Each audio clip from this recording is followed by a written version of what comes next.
वाटा आहे नितीनजी गडकरींच्या मागचा खंबीर स्तंभ म्हणेल मी. त्यांना मी इथे येऊन मार्गदर्शन प्रमाणण्याची विनंती करते.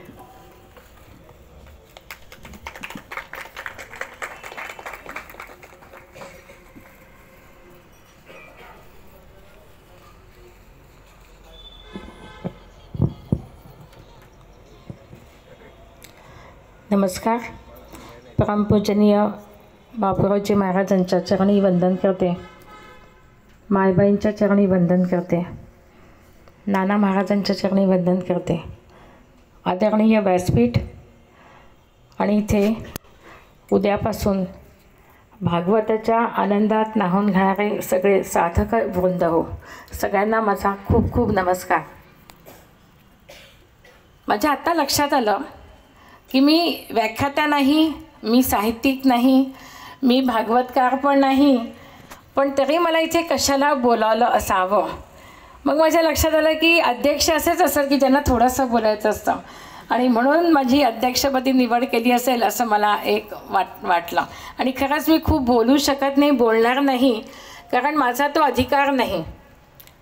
पण इथे इतकी स्त्री शक्ती जमली आहे त्याच्यामुळे मला बोलल्या वाचून राहवत नाही की आपण आपल्या घरी जे आपले ग्रंथ असतात, आपले रामायण महाभारत, रामरक्षा तर प्रत्येकाच्याकडे असते, दासबोध असतो, मनाचे श्लोक असतात, भगवद्गीता असते, भागवत पण असतं. आणि हे जे आपल्या घरी ग्रंथ असतात हे ग्रंथ केवळ आपल्यापुरते न राहता ही जी आपली देण आहे ती आपल्या पुढच्या पिढीपर्यंत कसं जाईल, याची गोडी पुढच्या पिढीला कशी लागेल याचा आपण सगळ्यांनी खरंच विचार केला पाहिजे. कारण की नवीन पिढी वाचण्यापासून खूप दूर आहे.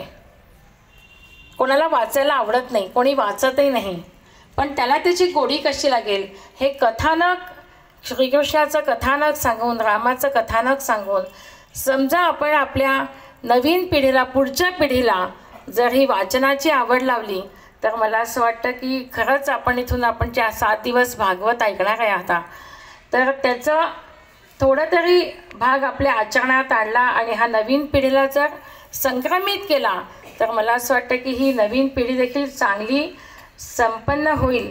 कारण की आपल्या घरातली, आपल्या भारत संस्कृतीमध्ये असणारे ग्रंथ परंपरा आणि संत परंपरा ही आपल्या जीवनामध्ये एक मार्गदर्शन देत असते. आणि म्हणून हे ग्रंथ आपल्याकडे असावेत, नसेल त्यांनी घेऊन ठेवावेत.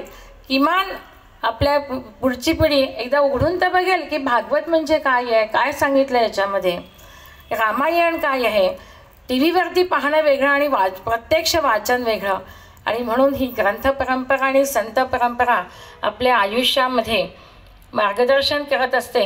आणि आपण हा जो विचार आपल्या नवीन पिढीला आपण संक्रमित करूया आणि हा संकल्प घेऊन इथून उद्यापासून जे आपण भागवत वाचणार, भागवत ऐकणार आहोत, त्यांच्या आनंदात डुबून जाणार आहोत, तो विचार घेऊन आपण आपल्या कुटुंबामध्ये याचं कसं संक्रमण होईल याचं मला असं वाटतं प्रत्येकाने थोडासा मनन चिंतन करावं. आणि ज्या कृष्णाच्या भोवती सगळं हे भगवद्गीता फिरत असते, पिंगा घालीत असते, त्याच्या 2 ओळी गुणगुणते, माझ्या शब्दांना विराम देते.